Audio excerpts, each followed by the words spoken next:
in a very, very strongly Labour part of Britain. I don't think Chris Patten in his wildest dreams would imagine the Conservatives doing much better than this. And I think he, like everybody else, will be looking for other evidence in other parts of Britain before one can draw any serious conclusions about the impact, short-term or long-term, of the change of Prime Minister. Your exit poll's only in Paisley North, is it? Only in Paisley North. There are the two by-elections going on today, both North and South. In 1987, the two seats had almost identical results. So if I were to make a wild guess, I don't doubt if the result in Paisley South will be enormously different from that. But the evidence is actually just from the one constituency. But quite an encouraging night for the SNP in prospect. Encouraging night for the Scottish Nationalists. But I do feel after this, you know, people don't on the whole remember who comes second. It'll be encouraging for their statisticians rather more than their troops on the street. Now, I think we can go over to the count in Paisley, where I believe we're able to join Scotland's Robin Day, Kirsty Walk. Jeremy, good evening. Good evening. When are you expecting a result? Well, we should have a result hopefully between 12:30, 10 to 1, certainly in that 20-minute period. The counting or the verification has got underway very quickly tonight, so we're looking for an early result, an early bed. Now, the indications that you're getting there, do they tend to bear out this BBC exit poll? Yes, and we're talking about possibly a turnout in Paisley North, though this could, of course, be erroneous to about 3 or 4% of about 50-odd%. Bit down on general election turnout, which is about 70%.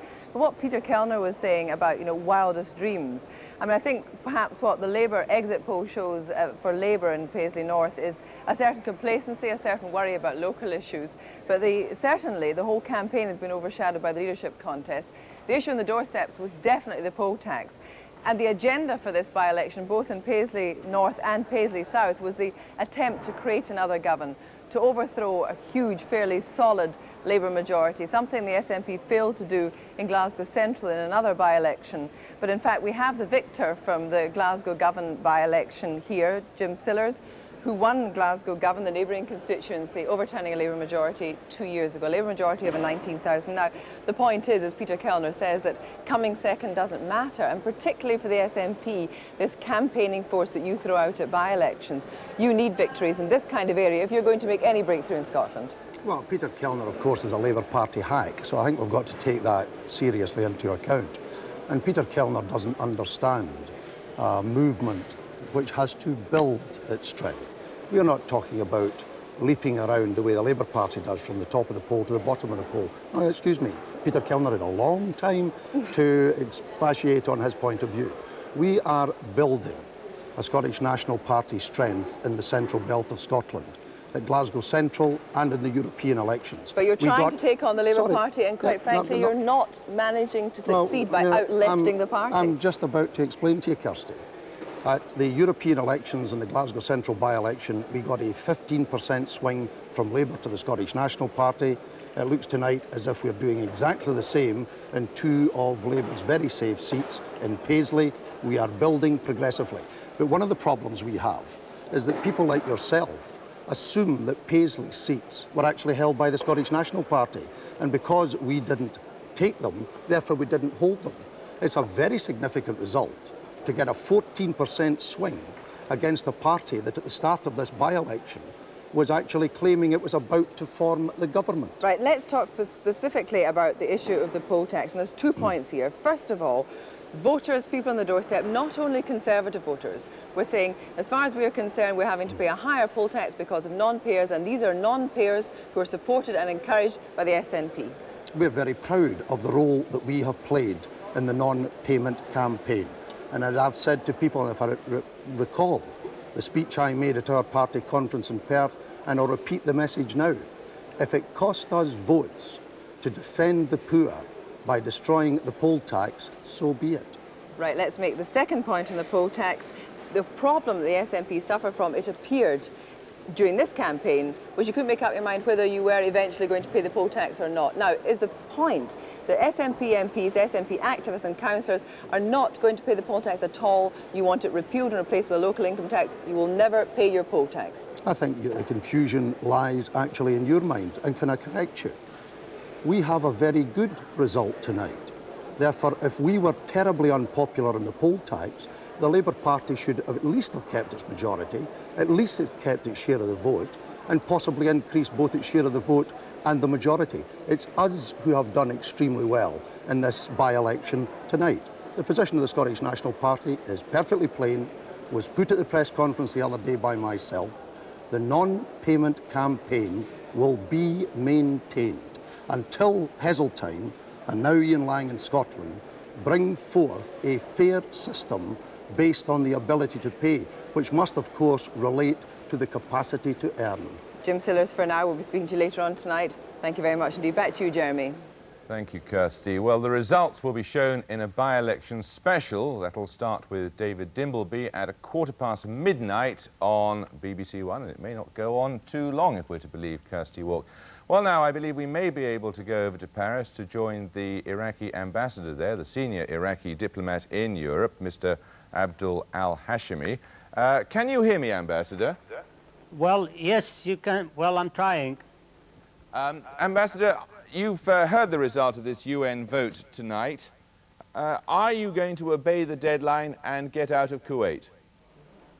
No, definitely not, because this resolution, if it's going to be approved, it's going to be another resolution to be added to the first ones, which has been issued unjustifiably. Right, you ignored all of those. Is the implication that you want war? I mean, what is to be gained? Well, I'm sorry, Ambassador. You're obviously in some difficulty there with the... Can you hear me now? yes, I can hear you well. My question is this. It is rather hard for us to understand what you hope to achieve by refusing to obey this United Nations deadline. It's not a matter of achieving. It's a matter of what choice they are giving to Iraq. Either surrender unconditionally and leave Iraq under the control of the United States, or go to war defending it. This is the alternative. No, you're not being asked to surrender, Mr. Ambassador. You're being asked simply to get out of a country you invaded. No, you see, when you listen to the American officials discussing the future of Iraq and the way Iraq is going to be, this is definitely raise a legitimate questions for Iraq to ask. Mr. Ambassador, what alternative do you think the rest of the world has if you're not prepared to change at all? Very simple alternative is to sit and negotiate like a civilized people, because any problem cannot be solved without negotiation. But, Mr. Ambassador, you invade a sovereign country, you hold innocent people hostage, you threaten the use of weapons outlawed by all civilized nations, and you expect us to negotiate with you? Well, the question to be asked, why all this happened? You see, what happened in Kuwait is a result, not a reason.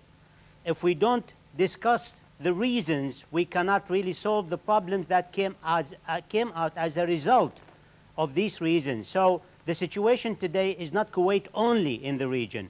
What's going to happen to those 400,000 soldiers in the region? Are they going to stay there?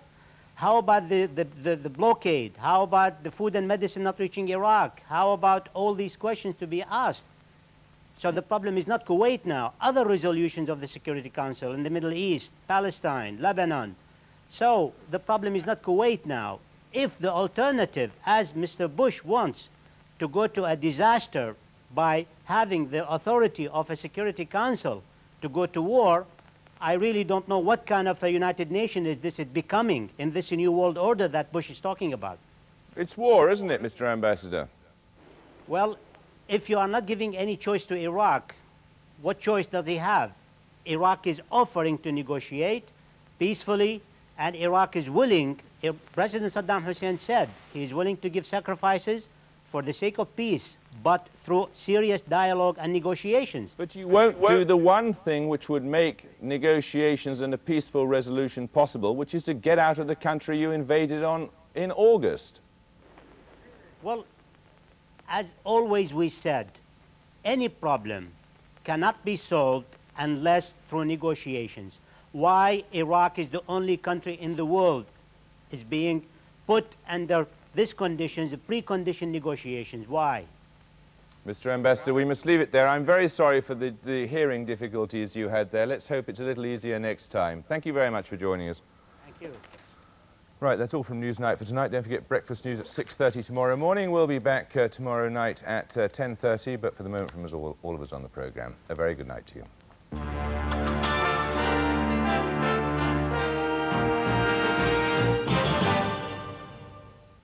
And tomorrow after the breakfast news, there's a chance to see John Major's first Prime Minister's Question Time.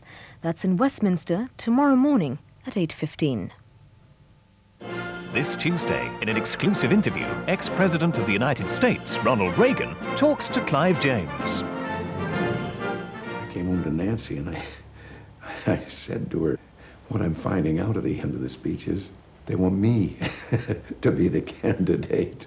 And finally I gave in. And then it dawned on me one day that if I won, I wasn't in pictures anymore. Clive James meets Ronald Reagan, Tuesday, 9:30 on BBC1. Now on BBC2, Sarah Dunant presents The Late Show.